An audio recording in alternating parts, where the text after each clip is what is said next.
ऊर्ध्वं वदैव परमां भवते सदैवं स्वर्गस्थितोऽपि परमां वैकुण्ठतुल्यम् देवत्वरूपं परं मैतान्विरूपं सिद्धाश्रमोऽयं प्रणमं नमामि।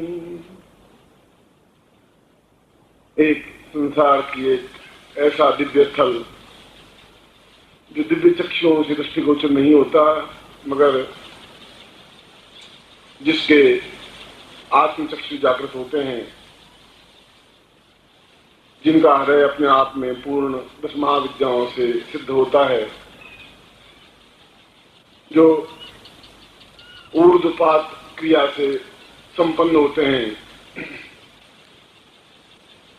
ऐसे ब्रह्मत्व सिद्ध योगियों की तपस्थली सिद्धाश्रम के समस्त ऋषियों, जो कि वैकुंठ और स्वर्ग से भी ज्यादा महत्वपूर्ण और श्रेष्ठ है, उन समस्त ऋषियों का और अपने पूज्य गुरुदेव का आशीर्वाद मैं आप सबको प्रदान करता हूं कि आपके लिए गुरु पूर्णिमा अत्यंत शुभ, उन्नतिदायक और पूर्णतादायक हो।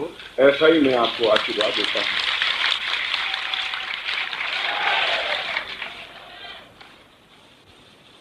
पहले मैं दीक्षा देता हूं, फिर अपने प्रवचन में मैं अपनी बात को स्पष्ट करता हूं। और जब दीक्षा दूं तो थोड़ा सा आधा पौन घंटा लगता है, तो उसमें आप थोड़ा पेशेंस रखें, थोड़ा सा धैर्य रखें, जिससे कि एक मर्यादा, एक सभ्यता बनी रह सके। और आप रखते हैं, ऐसा मुझे कहने की आवश्यकता नहीं है, फिर भी एक अभिभावक के नाते मैं आपसे कह रहा हूं। फिर मैं समझाऊंगा कि कल हमें किस प्रकार से शिष्य पूर्णिमा मनानी है और गुरु को क्या करना है और शिष्यों को क्या करना है। आप लोगों का ये पर्व, आप लोगों का ये मिलना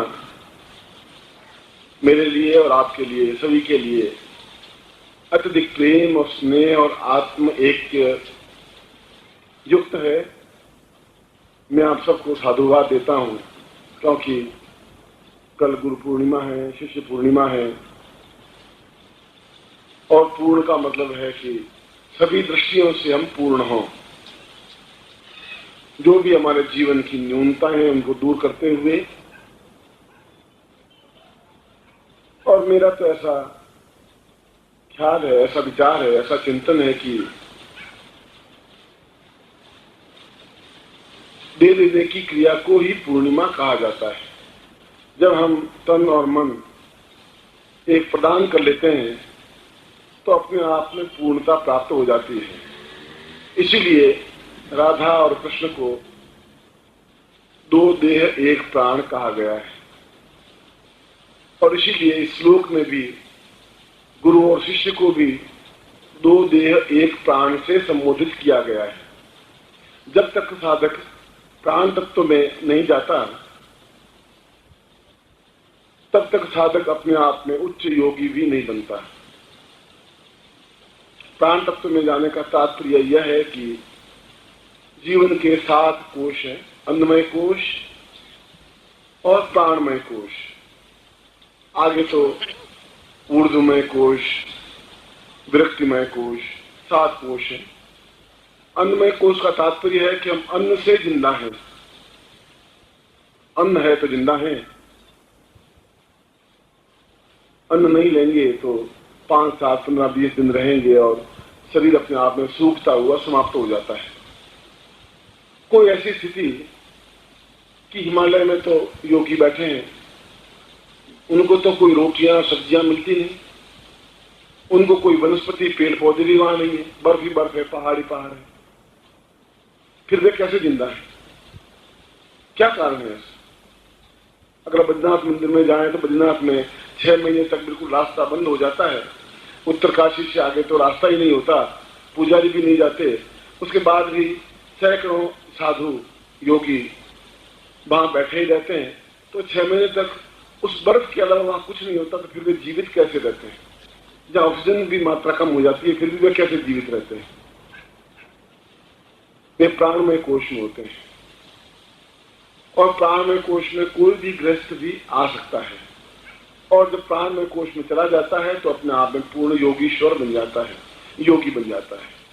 योग का मतलब है अपने आत्मा को ब्रह्म से एकाकार कर देना। योग दो चीजों को जोड़ना। जब हम अपने मन को तन को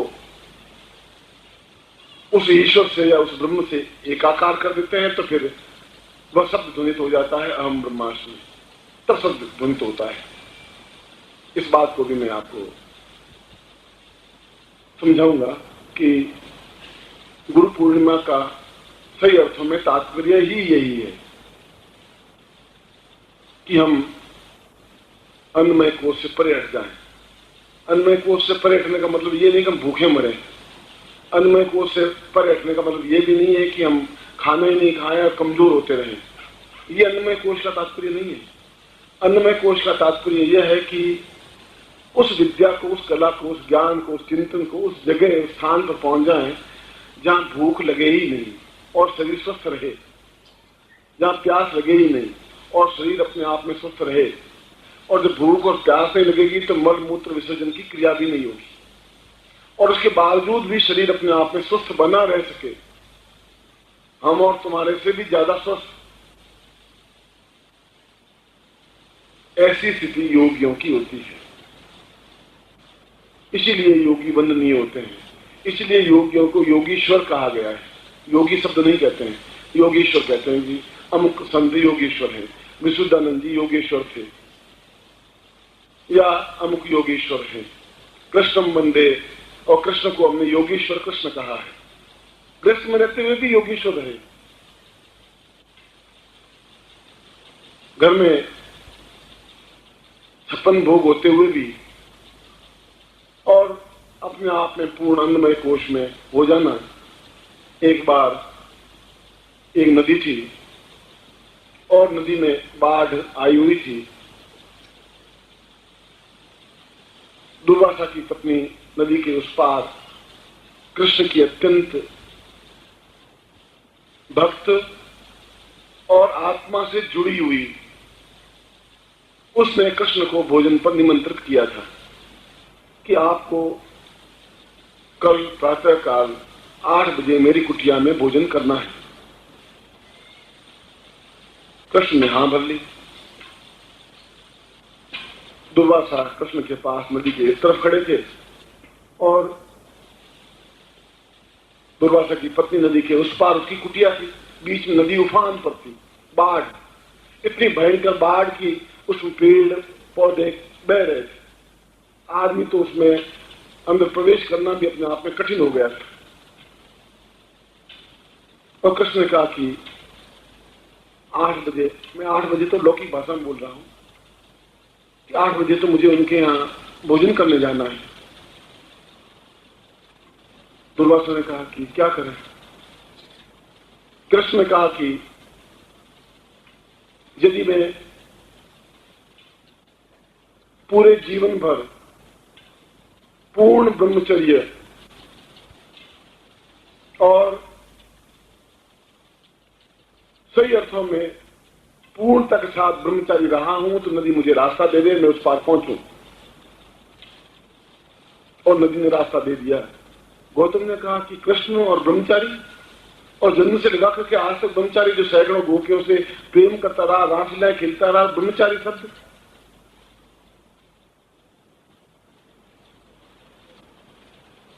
नदी के उस पार पहुंचे गौतम और कृष्ण।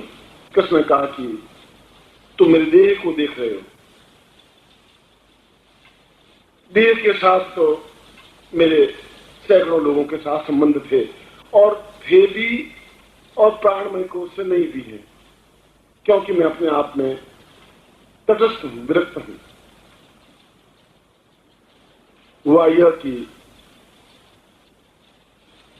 भोजन बना, कृष्ण के लिए भोजन बना, और जब भोजन की थाली परोसी, क्योंकि घर में उतना ही तो आता था, एक साधु के सन्यासी के घर में कितना कांटा रहेगा। एक व्यक्ति को भोजन कराने लायक भोजन बना था। उसकी पत्नी ने प्रेम से भोजन परोसा। उसी समय याज्ञवल्क्य अपने 2000 शिष्यों के साथ वहां आकर के खड़े हो गए। उन्होंने कहा कि ये सब बटुक, ये सब सन्यासी आज तुम्हारे यहीं पर भोजन करेंगे, अभी भोजन करेंगे।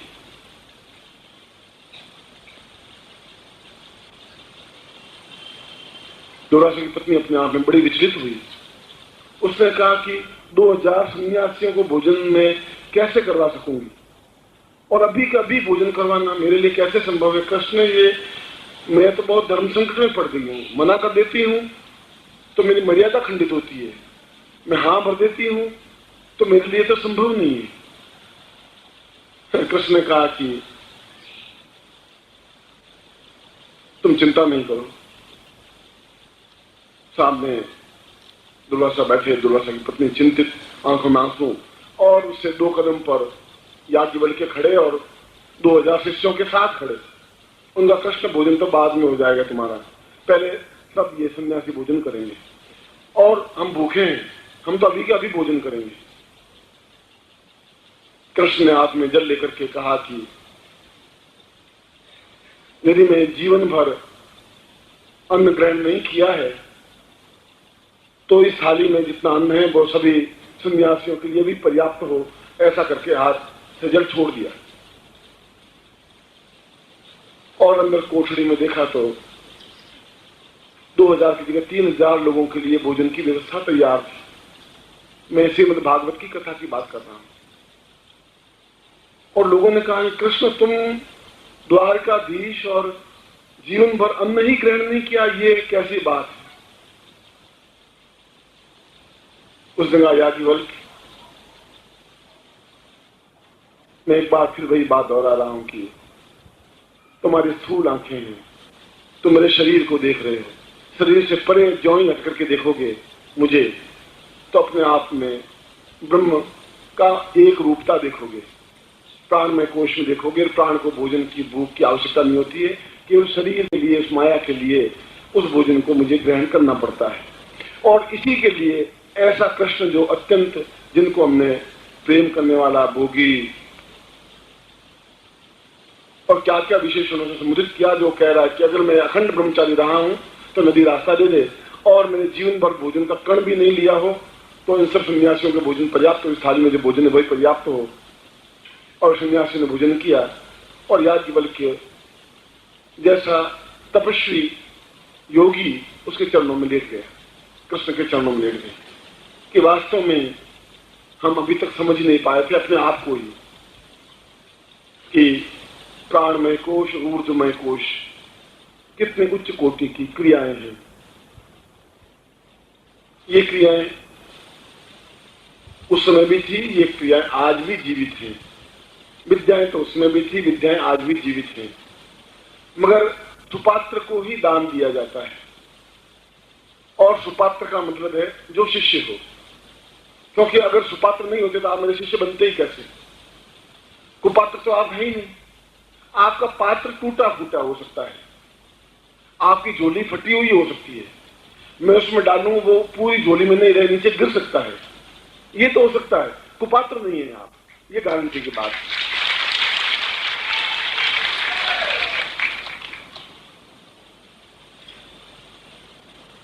हम इस गुरु पूर्णिमा के अवसर पर जो श्लोक मैंने बोला है, उस श्लोक के मूल गूढ़ अर्थ में पहुंच करके कल की गुरु पूर्णिमा मनाएंगे, और कल उस प्रकार के प्रयोग संपन्न करेंगे, यदि हमारे लिए संभव हो सकेगा तो, कि हम प्राण तत्व जागृत प्रयोग करेंगे, जो अपने आप में महाभारत काल के बाद एक तरह से समाप्त सा हो गया। कृष्ण के बाद ये विद्या समाप्त सी हो गई। शंकराचार्य ने प्रयत्न किए, विद्या समाप्त होने का मतलब है विद्या लोप नहीं हुई, मगर इसके बीच सैकड़ों आजताई सैकड़ों लोगों ने हमारे ग्रंथों को जला दिया, हमारे धार्मिक ग्रंथों को नष्ट कर दिया, हमारे जीव काट ली उन पंडितों की। ऐसे मुगल भी हुए और विद्याएं अपने आप में तिरोहित हो गई, खंडित हो गई। मगर जो योगी ब्रह्मांड से विद्या प्राप्त करता है, पोथियों से नहीं, ब्रह्मांड की ध्वनियों से, तो वे विद्याएं जीवित तो हैं, पूरे ब्रह्मांड में निहित हैं। इस समय भी जहां बैठा हूं तो मेरे सामने संगीत भी है और इंग्लैंड के प्रधानमंत्री का भाषण भी चल रहा है। केवल मुझे टेलीविजन को रखना है, मगर यहां दिख तो कुछ नहीं रहा है कि इंग्लैंड का मुख्यमंत्री बोल रहा है, मगर वो शब्द हवा में तैर जरूर रहे हैं। तैरते हैं तभी तो टेलीविजन बोलता है, जो वो बोल रहा है उसी समय हम सुनते हैं। इसका मतलब ये हुआ कि जो इंग्लैंड में उस व्यक्ति ने बोला और हमने सुना, सैकड़ों हजारों मील दूर बैठे हुए व्यक्ति की बात सुनी, तो वो शब्द तो बराबर तैर ही रहे होंगे, आ ही रहे होंगे ना। शब्द कभी समाप्त नहीं होते, इसीलिए शब्दों को ईश्वर कहा गया है। शब्द नश्वर नहीं होते। कृष्ण ने गीता अगर बोली होगी तो गीता के ज्यों के त्यों शब्द कृष्ण ने जिस तरीके से उच्चारण किया वो आज भी इस हवा में, इस ईथर में विद्यमान है। आवश्यकता है इसको कैच करने की। जैसे हम एंटीना लगाते हैं और एंटीना से उसका अगर डायरेक्शन सही होता है तो उस जी टीवी को या दूरदर्शन को कैच कर लेते हैं। कैच करते ही वहां पर जो बोलता है वो बिल्कुल उसके माध्यम से हम देख लेते हैं, सुन लेते हैं। हमारा हृदय उस एंटीना को लगाना है जिसके माध्यम से जो आज तक विद्याएं समाप्त हुई उनको वापस हम प्राप्त कर सकें। उस एंटीना को प्राण तत्व जागरण प्रयोग कहते हैं, जहां प्राण तत्व जागरण होते हैं। देह तो अपने आप में फिर बिल्कुल समाप्त मामूली सी हो जाती है। जहां प्राण तत्व ही सब कुछ हो जाता है, प्राणों के माध्यम से आदमी उस जगह पहुंच जाता है, फिर वो वृद्ध नहीं होता। अगर शरीर वृद्ध होता है तो जैसे सांप अपनी कैंचुल को छोड़ता है, ये सांप जब वृद्ध हो जाता है तो एक विशेष क्रिया से अपने ऊपर की पूरी खाल को निकाल देता है और ताजी खाल वापस पहन लेता है। कोई तो कोई क्रिया है, कोई ना कोई चीज तो है उसके पास, कोई ना कोई तो विद्या है उसके पास। ये तो हम रात दिन देखते हैं और हमें आज तक ये ज्ञान नहीं हो सका कि उस सर्प के पास में, वासुकी के पास में कौन सी वो विद्या है जिसे ऊपर की पूरी चमड़ी को उतार देता है, नई चमड़ी धारण कर लेता है। क्या हम नहीं कर सकते? विज्ञान नहीं कर सकता। विज्ञान उस ज्ञान को प्राप्त नहीं कर पाया, हमने भी प्राप्त नहीं कर पाए। अगर सांप छोड़ सकता है, ताजा शरीर धारण कर सकता है, तो अब भी धारण कर सकते हैं। इसलिए प्राण तत्व में गए हुआ व्यक्ति वृद्ध नहीं हो सकता, वापस अपने आप में क्रियाकलाप करके वापस अपने आप में सही अर्थों में यौवनवान बन सकता है। इसीलिए मैंने श्लोक के प्रारंभ में मैंने कहा था कि उन प्राण तत्व में जीवित योगियों को नमस्कार करता हुआ, मैंने ऐसा शब्द का उच्चारण किया था। और उसके साथ ही साथ अगर ऋग्वेद के मंत्र से, यजुर्वेद के मंत्र से अगर प्रारंभ में यही कहा है कि ब्रह्मोष्मी ब्रह्मराजत्वम साह सहचरम पूर्वो सदाह सह क्रिय, और उसकी कड़ी को राम ने कहा कि मैं स्वयं अवतार हूं क्योंकि मैं विशेष कार्य के लिए आया हूं। कृष्ण ने भी कहा कि अर्जुन मैं सामान्य व्यक्ति नहीं हूं, तो मुझे पहचान। और भीष्म पहचान रहा था, वो सरसैया पर लेटा लेटा भी प्रणाम कर रहा था। दुर्योधन गालियां दे रहा था, दुशासन गालियां दे रहा था, भीष्म पितामह हाथ जोड़ रहे थे, कौरवों की तरफ से फिर भी हाथ जोड़ रहे थे कि इस व्यक्ति को क्यों नहीं पहचान रहे हैं दुशासन, ये कौरव 100 के 100 कौरव कितने देह में हैं, कब ये प्राण तत्व में आएंगे, कब इनके स्वरूप को समझ पाएंगे। क्योंकि इस प्रकार के लोगों के शरीर में समस्त देवताओं का निवास होता है। फिर उसके समस्त शरीर में देवताओं का निवास और प्राण तत्व में जाने की क्रिया, उसके बाद में तो पीछे कुछ बाकी रहता ही नहीं।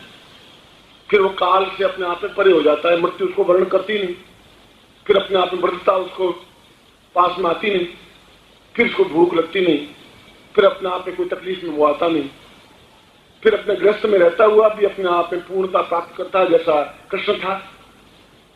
सैकड़ों पत्नियों का पति होते हुए भी वो कह रहा मैं बाल ब्रह्मचारी हूं। आज तक मैंने अगर ब्रह्मत्व तो खंडित किया हो तो नदी मुझे रास्ता नहीं देती। एक मतलब द्वारका का राजा रुक्मिणी, सत्यभामा और 8, 9, 10 पटरानियां और 16,000 रानियों का पति, 16,000, और वो कह रहा है मैं अखंड ब्रह्मचारी हूं। तो आप कल्पना कर सकते हैं कि कृष्ण किन शब्दों का प्रयोग कर रहे थे। वो शरीर की बात छोड़ रहे थे। वो कह रहे थे कि मेरे पूरे शरीर में समस्त देवताओं का निवास है, इसलिए अर्जुन मुझे पहचान, और मैं प्राण तत्व में जीवित हूं, इसलिए मुझे अन्न की आवश्यकता नहीं रहती। मैं चाहूं तो अन्न ग्रहण करता हूं इस शरीर के लिए, और यदि नहीं चाहूं तो 1 साल, 2 साल, 5 साल भी ग्रहण नहीं करता। हम सांसारिक प्राणी हैं, हम भोजन के बिना, ऑक्सीजन के बिना जीवित नहीं रहते। और उस बर्फ के बीच में जहां ऑक्सीजन होती नहीं, बहुत कम विरल होती है, वहां पर भी योगी साधनारत रहते हैं। जैसे बद्रीनाथ का उदाहरण दिया,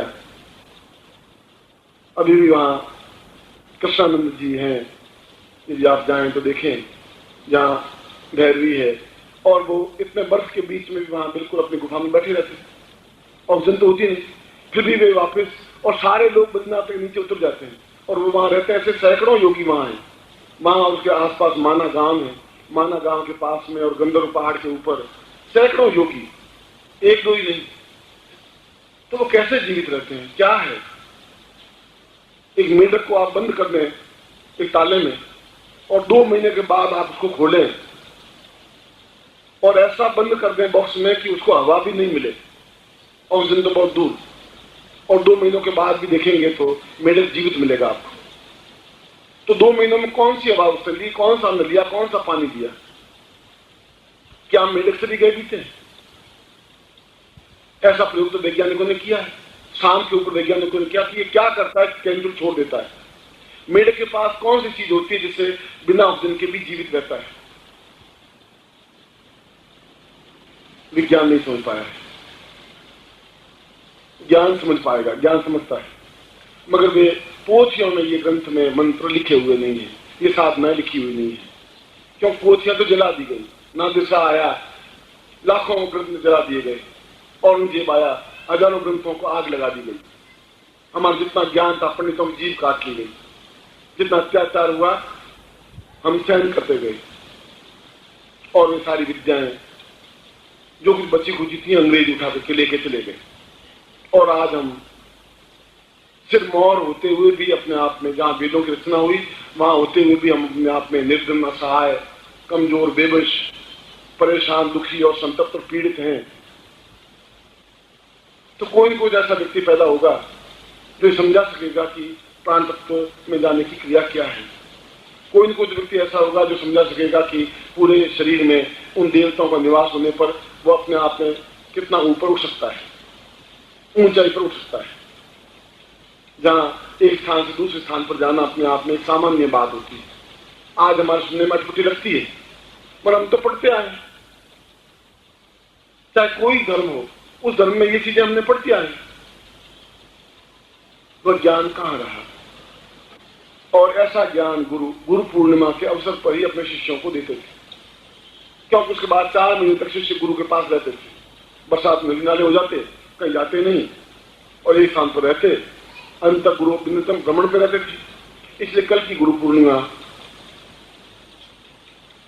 में ऐसे प्रयोग हों जहां प्राण तत्व सिद्ध प्रयोग हों, और देह में समस्त देवताओं का, समस्त जिनके हमने नाम सुने, वे शरीर में पूर्ण रूप से जागृत और चैतन्य हो, तो फिर शरीर वृद्ध नहीं हो सकता, क्योंकि देवता वृद्ध होते नहीं। हमने विष्णु को वृद्ध होते हुए देखा नहीं, इंद्र को वृद्ध होते हुए देखा नहीं, भगवान शिव को वृद्ध होते हुए देखा नहीं। बुढ़ापा उनको छू नहीं सकता। और यदि आपके मेरे शरीर में देवता निवास करते हैं, सही अर्थों में चैतन्य जागरूक होकर के, ऐसा मानना कि हमारे भगवान हैं, वह एक अलग बात है। तो फिर शंकराचार्य की वाणी शुद्ध हो जाएगी, हम ब्रह्मास्मि, तब सफलता मिलेगी, तब वो बात हमारे गले उतरेगी, फिर हम ब्रह्म बन सकेंगे। अभी तो हम मनुष्य हैं, ब्रह्म नहीं है। हम कह रहे हैं, उसको क्रियान्वित नहीं कर पाए, एक्टिविटी में नहीं ला पाए।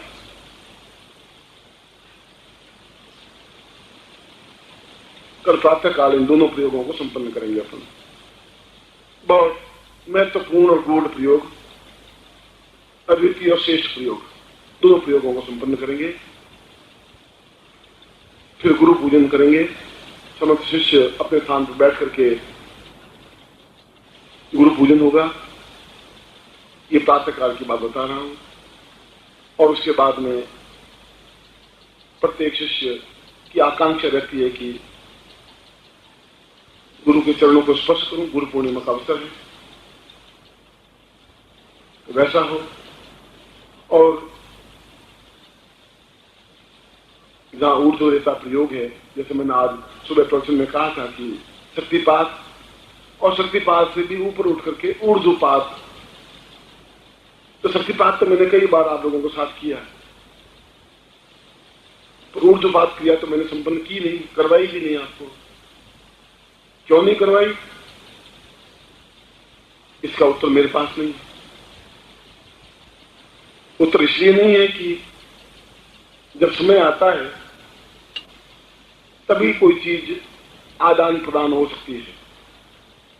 शायद कल का समय ऐसा हो कि मैं आपको ऊर्ध्वपात क्रिया से संपन्न कर सकूं, बस जीवन का इससे संशय होगा।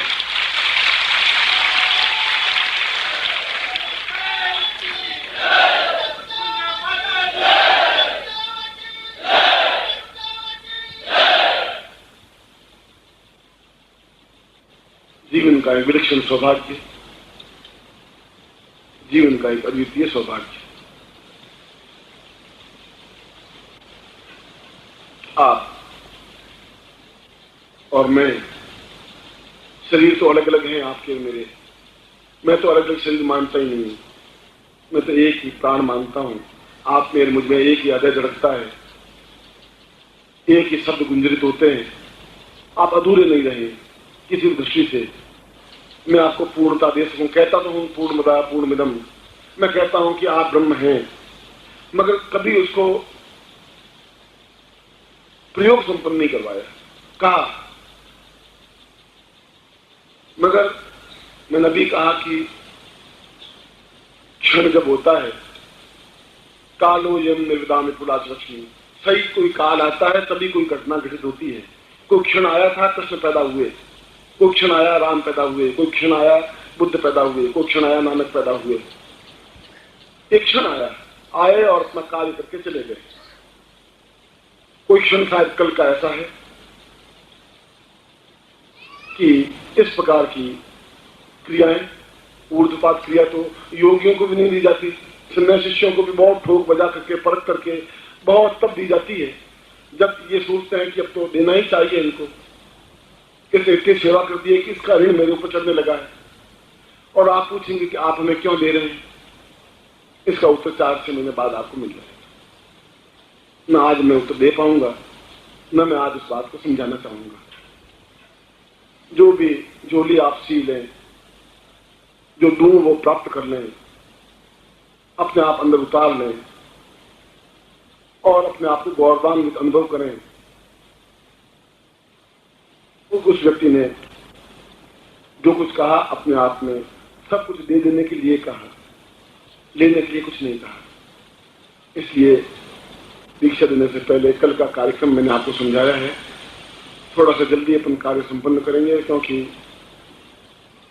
रोज लेट होते हैं, विलंब होते हैं। जब मैं 8 बजे सोचता हूं तो 11 बजे आ पाता हूं। मैं पूछता हूं वहां क्या तैयारी है कि गुरुजी अभी तो बाजार में घूम रहे हैं। भाई वहां क्या तैयारी है? गुरुजी धर्मशाला में लेटे हुए हैं। भैया क्या तैयारी है कि गुरुजी संगीतकार बाहर घूम रहे थे। तो मैंने कहा जाके खड़े करो, मैं आऊं। और ऐसा करते करते 8, 9, 10 और 11 बज जाते हैं। कल गुरु पूर्णिमा के अवसर पर भी अगर ऐसा हुआ तब तो मैं क्या कहूं, मुंह से आपको कोई कहना शोभा नहीं देगा मेरा। यदि आप में थोड़ी भी शिष्यता है तो फिर ठीक 8 बजे आकर के बैठ जाए। ये थोड़ा भी आप में ज्ञान चेतना है, मेरे शब्दों में कोई क्षमता है तो फिर ठीक 8 बजे बैठ जाए बिल्कुल। और बिल्कुल स्नान करने के बाद में केवल चाय के अलावा कुछ नहीं ले, कोई अन्न नहीं ले। और 8 का मतलब है 7:60 को 8 बजे कहते हैं। जब 7 बजे के पूरे 60 मिनट और हो जाते हैं तब उसको 8 बजना कहते हैं। ये और मैं समझा दूं आपको।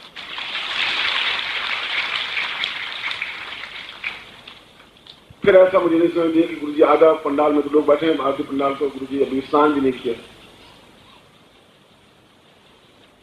तो जब आप ऐसे विलंब हो जाएगा, क्योंकि गुरु पूर्णिमा है, सैकड़ों लोग हैं, सबकी भावनाएं हैं, सभी ऐसी इच्छा रखते हैं कि गुरु चरणों को स्पर्श करें। और सभी लोगों की मेरी आसुने भी मैंने सिद्धार्थन के बारे में आपको समझाया था, इतनी दुर्लभ दीक्षा दे रहा था, तो मैंने आपको सारी बात समझा दी थी दोपहर को। एक ही बात को दूसरी बात दोहराना अच्छा नहीं। और ये दोनों प्रयोग भी कल मैं सुबह ही देना चाहता हूँ आपको, जो कि अपने आप में दुर्लभ, मैं कह रहा हूं कि प्राप्त ही नहीं, दुर्लभ सकता है फिर भी प्राप्त हो जाए, जो प्राप्त हो ही नहीं सकता, जो संभव है ही नहीं, ऐसा अपने आप में अगर प्रयोग में संपन्न करवा दूं तो आपको तो मेरे प्रति, आपका रोम रोम मेरे प्रति ऋणी रहना चाहिए, एहसास करना चाहिए।